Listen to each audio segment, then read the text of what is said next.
Salam sehat buat kita semuanya, Moria yang dikasihi Tuhan kita Yesus Kristus. Kita bersyukur bahwa di hari ini kasih setia Tuhan tetap senantiasa menolong dan memelihara kehidupan kita selaku nande di tengah-tengah keluarga kita semuanya. Sebelum kita mendengarkan sebagian dari firman Tuhan, mari kita bersatu di dalam doa. Bapa kami yang ada di dalam kerajaan surga, kami mengucap syukur untuk segala kebaikan hati Tuhan yang Tuhan Yesus masih berikan di dalam kehidupan kami. Sebentar lagi kami akan mendengarkan sebagian dari firman Tuhan. Berkati kami Tuhan dari awal, pertengahan sampai akhirnya, sehingga firman Tuhan menjadi kekuatan di dalam kehidupan kami. Berbicaralah Tuhan, kami sudah siap untuk mendengarkan firman-Mu. Di dalam nama Tuhan Yesus Kristus kami sudah berdoa dan mengucap syukur. Amin. Yohanes 4 ayat 5-14, mari sama-sama kita memperhatikan karena firman Tuhan ini, kita sama-sama untuk membacanya. Maka sampailah ia ke sebuah kota di Samaria yang bernama Sikhar, dekat tanah yang diberikan Yakub dahulu kepada anaknya Yusuf. Di situ terdapat sumur Yakub. Yesus sangat letih oleh perjalanan, karena itu ia duduk di pinggir sumur itu.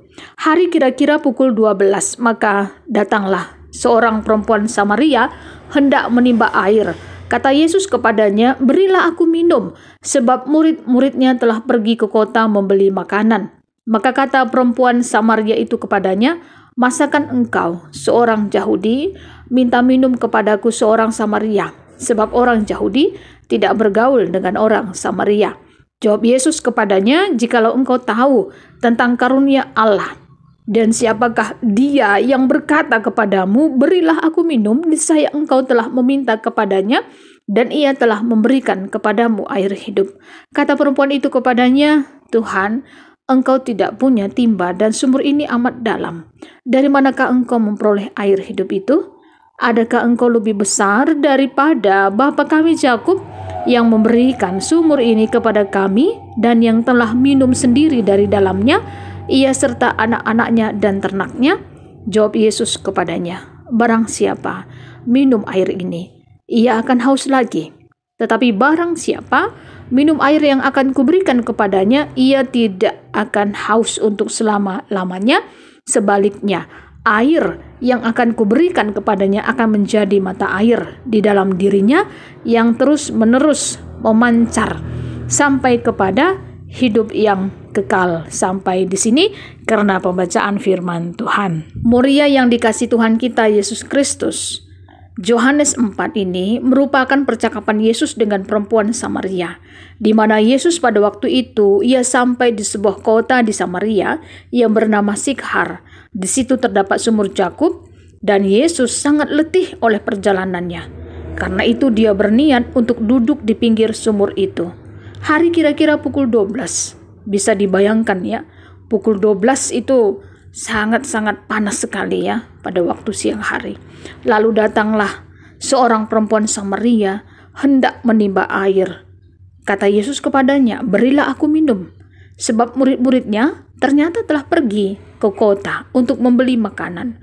Lalu perempuan itu memberikan suatu rahasia yang sebenarnya Tuhan Yesus sudah tahu bahwa seorang Samaria dan orang Yahudi itu tidak bergaul. Sisa kapan pelang? Dan apa jawab Yesus? Yesus menjawab, "Jikalau engkau tahu tentang karunia Allah dan siapakah dia yang berkata kepadamu, 'Berilah aku minum,' niscaya engkau telah meminta kepadanya dan ia telah memberikan kepadamu air hidup." Lalu apa kata perempuan Samaria itu kepada Yesus? "Tuhan, engkau tidak punya timba dan sumur ini amat dalam. Dari manakah engkau memperoleh air hidup itu?" Ternyata perempuan Samaria ini dia memikirkan secara duniawi. Benar memang, sekali lagi, bahwa Tuhan Yesus itu tidak punya timba dan sumur itu amat dalam. Dari mana Yesus memperoleh air hidup? Sampai akhirnya perempuan itu bertanya begitu ya. Apa pertanyaan perempuan itu? "Adakah engkau lebih besar daripada bapa kami Yakub yang memberikan sumur ini kepada kami dan yang telah minum sendiri dari dalamnya, ia serta anak-anaknya dan ternaknya?" Tapi apa jawab Tuhan Yesus? Di mana Tuhan Yesus menegaskan, "Barang siapa minum air ini, ia akan haus lagi." Air dari sumur itu maksudnya. Tetapi barang siapa minum air yang akan kuberikan kepadanya, ia tidak akan haus untuk selama-lamanya. Sebaliknya air yang akan kuberikan kepadanya akan menjadi mata air di dalam dirinya, yang terus-menerus memancar sampai kepada hidup yang kekal. Moria yang dikasih Tuhan kita Yesus Kristus. Air adalah lambang pembersihan dari dosa-dosa kita manusia. Dengan kita dibaptis contohnya, kita sudah menjadi milik Allah. Seperti perintah Tuhan kepada para murid, baptislah mereka dalam nama Bapa, Anak dan Roh Kudus di Matius 28 ayat 19.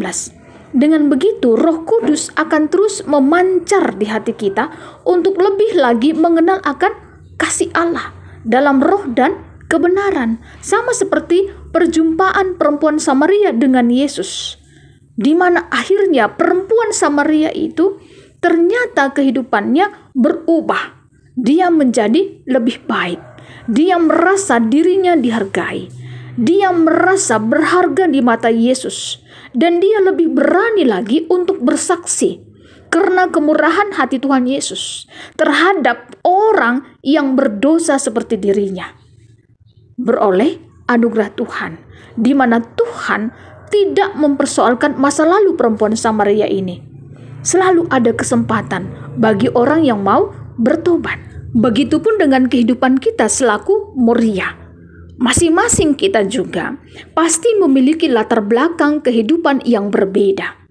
Tapi di sini kita mau belajar bagaimana Tuhan Yesus memperlakukan perempuan Samaria ini dengan penuh kasih, menghargai kehidupan. Begitupun kita selaku nadi di tengah-tengah keluarga. Kehidupan kita sangat berharga di matanya Tuhan. Oleh karenanya marilah kita selaku nadi terus kita senantiasa hidup dalam anugerah Tuhan. Karena Tuhan tidak pernah mempersoalkan masa lalu kehidupan kita, latar belakang kehidupan kita. Tapi kalau kita mau bertobat, pasti ada selalu kasih setia Tuhan yang menuntun kehidupan kita untuk menjadi lebih baik.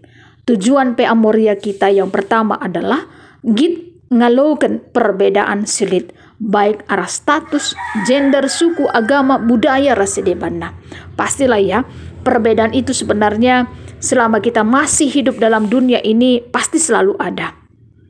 Dan marilah tentunya kita mengingat bahwa setiap perbedaan itu adalah unik, indah, kalau disertai rasa syukur. Karena apa? Perbedaan itu memperkaya kita untuk selalu kita bisa mengerti, memahami karena orang lain, baik di dalam rumah tangga kita, di gereja, masyarakat, dan dimanapun kita berada. Luar biasa kalau kasih Tuhan sudah mempersatukan kita, sudah membuat kita mengerti akan kehidupan ini. Dan yang kedua adalah pentar lah terjebak ibas radikalisme. Apa itu radikalisme? Radikalisme adalah suatu paham yang menghendaki adanya perubahan, pergantian, dan penjebolan terhadap suatu sistem masyarakat sampai ke akarnya. Radikalisme juga merupakan bentuk paham atau ideologi yang bertentangan dengan Pancasila. Salah satu ciri utama dari paham ini ialah sering menggunakan kekerasan. Untuk apa? Untuk mencapai apa yang menjadi tujuan atau keinginan kelompoknya. Tujuan radikalisme sendiri adalah mengadakan perubahan sampai ke akarnya, dan untuk merealisasikan usaha ini mereka selalu menggunakan metode kekerasan serta menentang struktur masyarakat yang ada. Intinya, radikalisme ini memaksakan kehendak dan menggunakan cara kekerasan dalam mencapai tujuannya. Bagaimana dalam kehidupan kita setiap harinya? Apakah kita juga menjadi pelaku tindakan radikal? Engkai, karena kita siakap si jagona contohnya, si paling benarna, kita merasa kita level si paling tinggi. Maka ya hati-hati ta ngerana man kalak sedeban, si paksakan kehendak taman kalak sedeban, padahal lapas pe kai surah-surahan tandai. Maka dikencalit perbedaan pendapat misiakap imbang turang seninan tandai. Ateta kita terus belajar karena kata di bata indah. Segala kita jadi pembawa damai. benang penjarumi.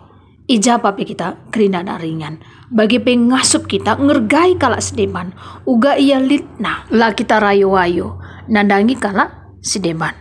Alu bagi kita igelari sebagai anak-anak Tuhan di bata. Jadi gusahna kata di bata indah. Tuhan di bata si masuk-masuk kita kerinana.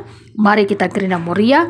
Tetap jaga kesehatan kita kerinana. Mari ras kita ertoto. Terima kasih kami ucapkan kepadamu Bapa kami yang ada di dalam kerajaan surga. Karena firman Tuhan yang sudah kami dengarkan, supaya benar-benar kami bisa mengerti dan menjalankannya di dalam kehidupan kami setiap harinya. Terima kasih Bapa, tetap pimpinlah kami sepanjang hari ini. Di dalam nama Tuhan Yesus Kristus kami sudah berdoa dan mengucap syukur. Amin. Terima kasih, Tuhan Yesus memberkati.